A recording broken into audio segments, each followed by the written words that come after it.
Hello guys, welcome to TPW Talking Pro Wrestling. AEW Dynamite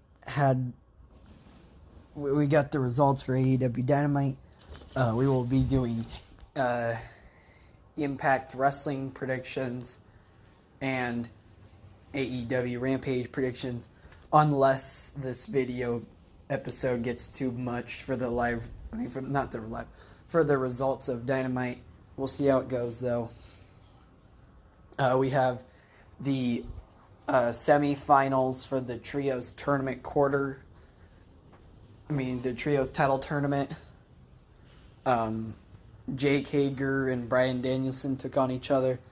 And we had a fatal four-way matchup as well. So starting off first, AEW opened up with Jon Moxley making his entrance and making his first appearance since becoming the undisputed AEW World Champion. He beat CM Punk for the belt. Mox did get booed, but he also got cheered at the same time by Chicago. I thought that was interesting. Mox had some stuff to say. And then he also he threw down a open challenge, and he said he signed the contract and that anyone could grab that contract and sign their name.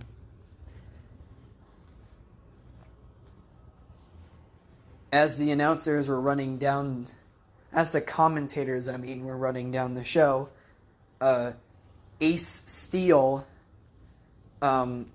came down to the ring and he grabbed the contract and then took it backstage. Jericho then was backstage with Tony Schiavone, and Jericho claimed the match with him against Danielson at All Out was a nightmare for him. Jericho said that Stu and Owen Hart would be impressed with how Jericho changed the game. As he was talking, Daniel Garcia walked up to Jericho and apologized for his immaturity and that he believed in Jericho. Jericho said that on Sunday it would just be him and Danielson, but until then everything was fair game. So then we had Bryan Danielson and Jake Hager go one-on-one. This was the first matchup of the night. I predicted here that Bryan Danielson would win, and he did. And he gets a huge matchup with Jericho at All Out. It's kind of weird that it's happening, but it's whatever. At least we're not getting another Jericho and Kingston match, or we're not getting another Blackpool Combat Club versus the JAS again. We're getting something different. That's my point.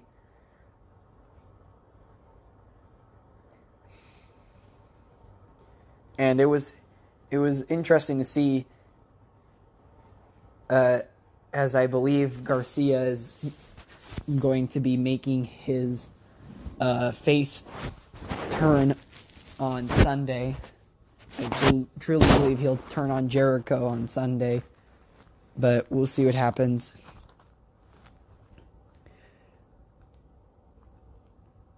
After the break, the Wingmen were then in the ring with signs saying that they should be booked on TNT more.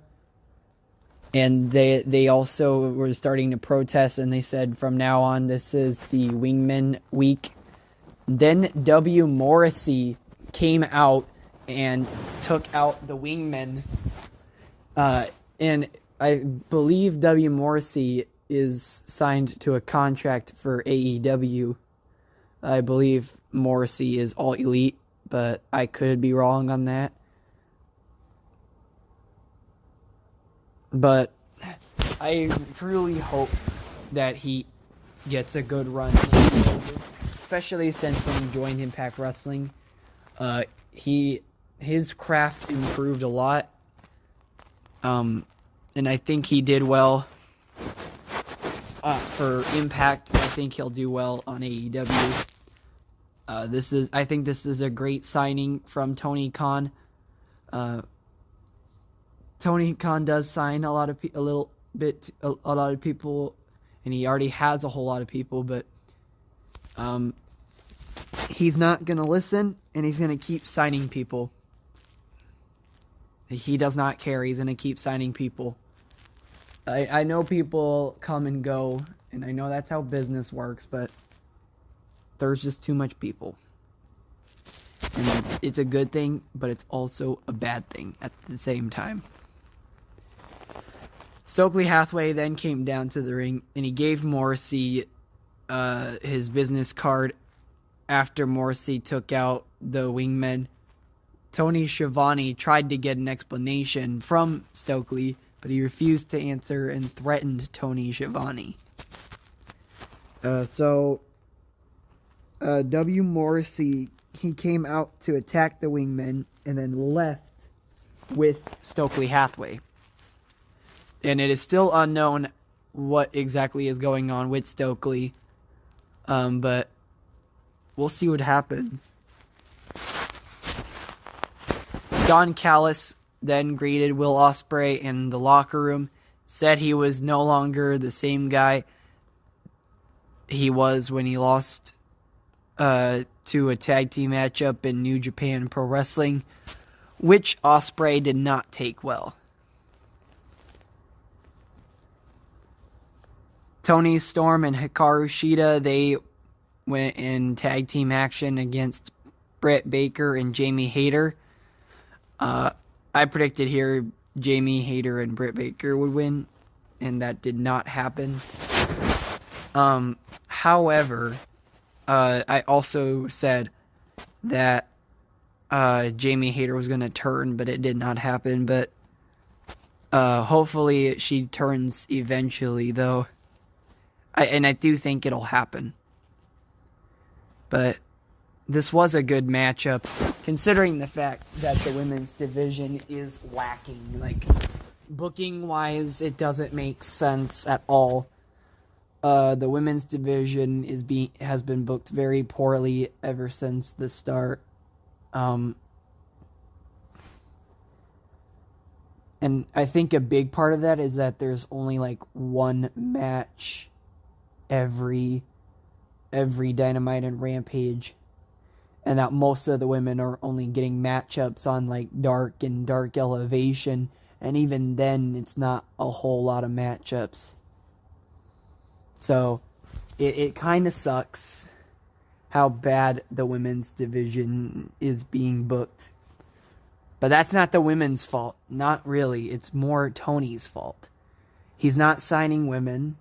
He's not signing a bunch of women, number one. And number two, he's not really giving the women a chance. Everyone says they're not good on TV, but give them a chance. Because they're not good on TV, that doesn't necessarily mean keep them off of TV.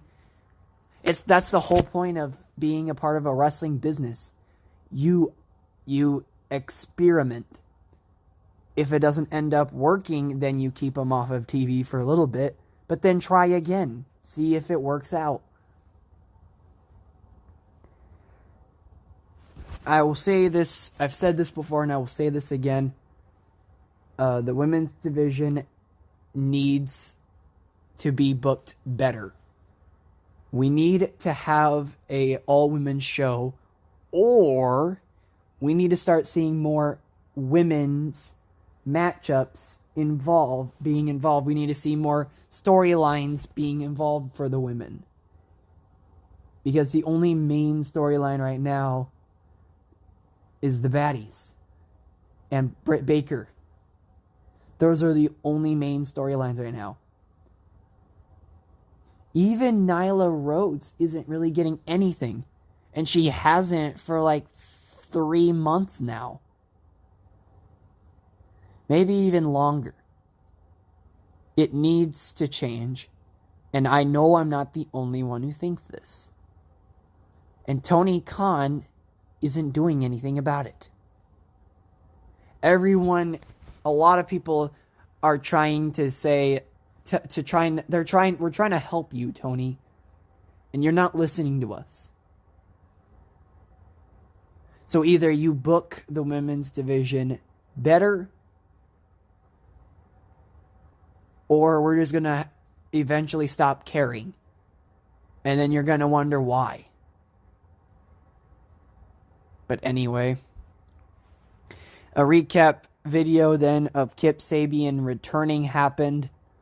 And he then talked about becoming the new All-Atlantic champion. Miro was out in the darkness again, and he talked about how he was going to destroy the House of Black. Darby Allin came in and said Brody King and Buddy Matthews didn't need Malachi, but that Malachi needed them. Sting then came into view and said that the enemy of his enemy was his friend, and it appears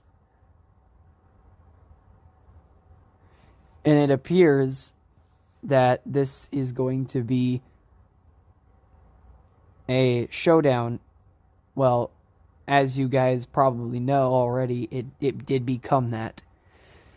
CM Punk came down to the ring saying that he got beat up last week, and it wasn't the first time he got beat up. They're referring to his UFC losses. Punk said while his foot was 100%, he wasn't sure it was ready. He rushed back and then let himself, the fans, and his family down. Ace Steel then came back down to the ring and said this wasn't the Punk he knew. Steel said CM Punk didn't let the fans down, and that he wasn't going to leave now, but he needed to get up, sign that contract, and fight John. But then Punk signed the contract, and yes, it was a good segment. I will say that. It was an incredible segment there. But we don't need another CM Punk and Jon Moxley match. I think the only way that we see this main event taking place is if MJF returns. I think this sets up a huge storyline regarding MJF. Whether that be CM Punk, whether that be Jon Moxley once again. But MJF most likely is returning at All Out. And I want to see it. I want to see him return at All Out.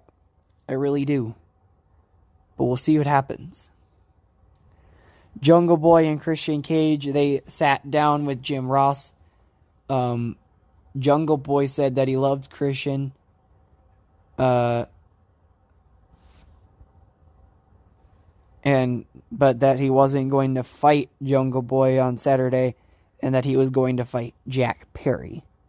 And if you don't know, Jack Perry is Jungle Boy's real name. So there you go there. FTR and Wardlow, they had a trios matchup. It was a squash matchup against Silas Young, Ren Jones, and Vic Capri. And FTR and Wardlow did win the squash. They squashed the team. And Sanjay Dutt also made notes about the entire thing too.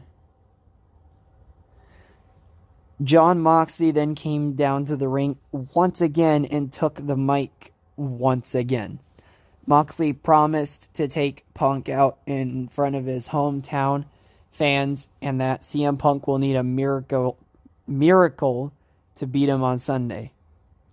Mox then said he was going to make Punk experience more violence than he ever has in his career.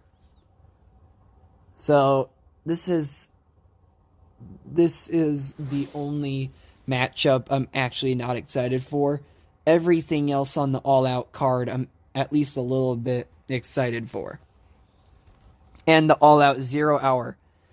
Even the All Out 0 Hour cards the matchups I would rather watch than Punk and Moxie again. I know it. I mean, considering how badly CM Punk has been doing lately, I know he probably will be fine, considering the fact that it's John Moxley, but it's still not like, it's one of those instances where you have to like realize you're not what you used to be. You have to be considerate of what you're doing. And CM Punk, he and him having not been doing wrestling for over 7 years, that's a huge deal. That's number one. And number two, he's getting older. And it's obvious. He just can't wrestle the way he used to. It does suck, I agree. And a lot of people love CM Punk. I like CM Punk. I like his character. He's great on the mic. He's very talented. I really enjoy CM Punk. Very charismatic. I just don't think he can wrestle the way he used to. That's sad. And as sad as it is, it's true. It really is. Preston Vance and Evil Uno were backstage. They talked about how Vance was hurt. And that Evil Uno was going to take his place. Andrade El Idolo and Jose walked in. They assaulted Uno. And also Preston. So then we kind of were like, who's going to be the third partner now? But I was like, it's Hangman. It's Hangman. It has to be. So then we had the Fatal 4-Way between four of the entrants for the Casino ladder match. Wheeler Yuta, Ray Fenix, Roosh, and Dante Martin were put into a Fatal 4-Way. And honestly, this match was incredible. This matchup could have been announced beforehand instead of announcing it last minute. They could have announced it like 2 weeks ago. Well, not 2 weeks ago. Last week. They could have announced it last week.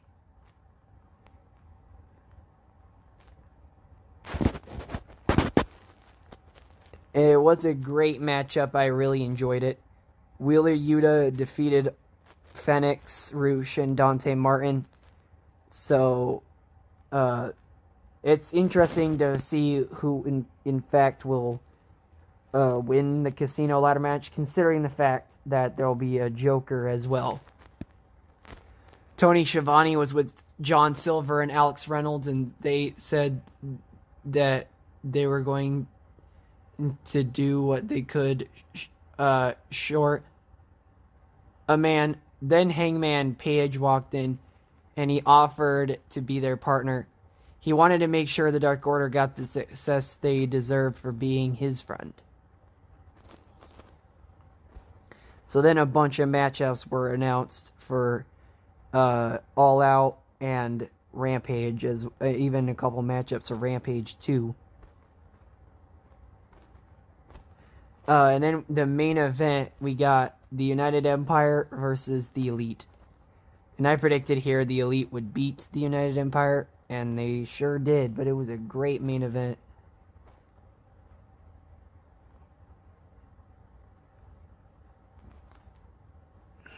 And it all was great. I really enjoyed the main event. But for my star rating for tonight's AEW Dynamite, I'm going to give this a 5-star review, as everything was great. There were lots of things that happened The only thing I didn't really enjoy was the CM Punk and John Moxley thing that kept happening. But I didn't take points off of it because it was still good. The segments were still good, at least. Everything was great. This is a way to have the go-home show for a big pay-per-view. This is the way to do it. Put on a good show. Put on great matches. Put on build-ups for storylines. This is the way to do it.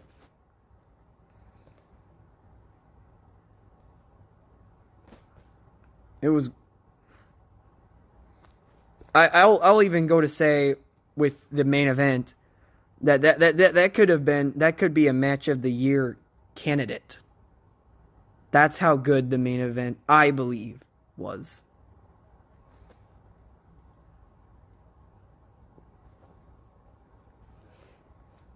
So, it's kind of interesting here. Yeah, definitely not doing Impact and Rampage predictions on this episode. But thank you all for watching. This is TPW Talking Pro Wrestling. I'll see you guys on the next episode. Good night, everybody.